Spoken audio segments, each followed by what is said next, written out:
6 parliament స్థానాలు గెలిచిన తర్వాత ఆ విజయ పరంపర నేటి కిషన్ రెడ్డి గారి అధ్యక్షతన 8 పార్లమెంటు సభ్యులు 8 మంది శాసన సభ్యులు గెలిచినటువంటి విషయాన్ని మనం గుర్తుంచుకోవాల్సిన అవసరం ఉంది.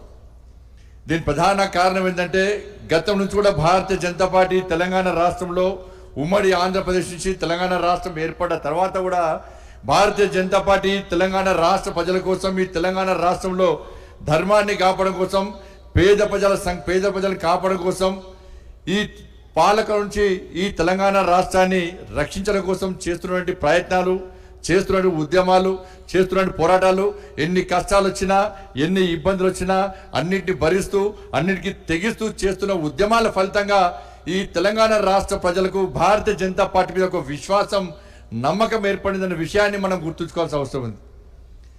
సరే, మధ్యలో శాసనసభ ఎన్నికల్లో కాంగ్రెస్ పార్టీ 6 గ్యారెంటీలు చూసి మోసపోయిన తర్వాత వాస్తవాలను గ్రహించినటువంటి తెలంగాణ రాష్ట్ర ప్రజలు మాకు కాంగ్రెస్ పార్టీ గ్యారెంటీ మీద నమ్మకం లేదు, మాకు ఏకైక గ్యారెంటీ నరేంద్ర మోడీ గారి గ్యారెంటీ మీద మాత్రమే మాకు విశ్వాసం ఉందన్న విషయాన్ని గుర్తించిన ప్రజలు పార్లమెంట్ ఎన్నికల్లో శాసనసభలో ఎన్నిక జరిగిన తప్పిదాన్ని గుర్తించి పార్లమెంట్ ఎన్నికల్లో భారతీయ జనతా పార్టీకి అనుకూలంగా ఓటు వేసిన విషయాన్ని మనం గుర్తుంచుకోవాల్సిన అవసరం.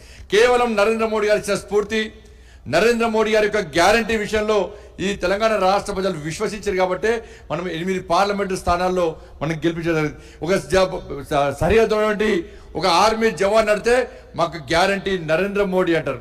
ఒక సామాన్య రైతు నడితే మాకు సబ్సిడీ ఇస్తూ మా మద్దతు ధర ఇచ్చినటువంటి మాకు నరేంద్ర మోడీ గ్యారంటీ అంటారు.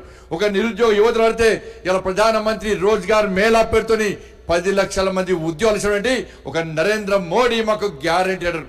ఒక పేద ప్రజలను ప్రశ్నిస్తే ప్రధానమంత్రి గరీబ్ కళ్యాణ్ అనే పేరుతోని మాకు తిండి పెడుతున్న వ్యక్తి నరేంద్ర మోడీ గారు మాకు గ్యారెంటీ అంటారు. ఒక అక్కడ అడిగితే మాకు ప్రధానమంత్రి ఆవాస్ యోజన కింద ఇండ్లు నిర్మించిన ఘనత నరేంద్ర మోడీ గారు అంటే నరేంద్ర మోడీ గారు మాకు గ్యారెంటీ అంటారు. ఒక గ్రామీణ ఉపాధి హామీ మహిళలు అడిగితే మాకు ఉపాధి కల్పించిన వ్యక్తి నరేంద్ర మోడీ గారు అని చెప్పి ఒక సామాన్య మహిళ కూడా అడిగే పరిస్థితి చెప్పే పరిస్థితి అలా తెలంగాణ రాష్ట్రంలో వచ్చింది. ఈ తెలంగాణ రాష్ట్రంలో ప్రజాప్రతినిధులతో కూడా ఒక గ్రామీణ ప్రాంతం ఒక సర్పంచ్ నడితే మాకు నరేంద్ర మోడీ గారు కేంద్ర ప్రభుత్వం ఇచ్చిన నిధుల వల్లనే ఇంతో అంత అభివృద్ధి చేస్తామన్న విషయాన్ని ఒక గ్రామీణ ప్రాంతం సర్పంచ్ అడతాడు. ఒక కార్పొరేటర్ మాకు గ్యారెంటీ నరేంద్ర మోడీ అంటారు. ఒక కౌన్సిలర్ మాకు నరేంద్ర మోడీ గారు గ్యారెంటీ అంటారు.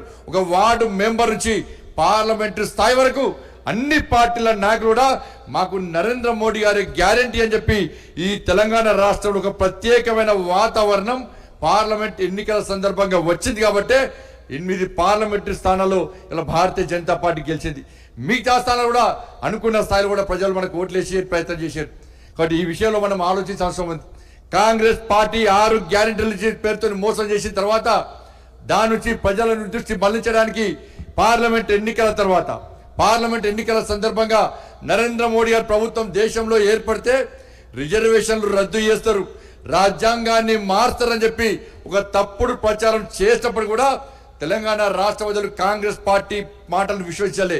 మాకు గ్యారెంటీ నరేంద్ర మోడీ గారు, ఈ దేశంలో రాజ్యాంగాన్ని రక్షించే వ్యక్తి నరేంద్ర మోడీ గారు, బాబాసాహెబ్ అంబేద్కర్ గారిని స్ఫూర్తిగా తీసుకొని ఈ దేశాన్ని పాలిస్తున్న వ్యక్తి నరేంద్ర మోడీ గారు అని చెప్పి భావించిన ప్రజలు కాంగ్రెస్ పార్టీ మాటలు పట్టించుకునే విషయాన్ని మనం గుర్తుంచుకోవాలి. ఈ తెలంగాణ రాష్ట్ర ప్రజలు మోడీ గారి మీద గ్యారెంటీ. ఈ తెలంగాణ రాష్ట్రంలో అనేక ఉద్యమాలు చేసిన భారతీయ జనతా పార్టీ కార్యకర్తలు నరేంద్ర మోడీ గారిని స్ఫూర్తిగా తీసుకొని ఈ తెలంగాణ రాష్ట్రంలో రామరాజ్యం రావాలి, నరేంద్ర మోడీ గారి రాజ్యం రావాలని చెప్పి ఒక ఆలోచనతోని మనం చేస్తున్న అనేక ఉద్యమాలకు భరోసా ఇచ్చి మనకు అండదండగా ఉన్నటువంటి విషయాన్ని మనం గుర్తుంచుకోవాల్సిన అవసరం ఉంది.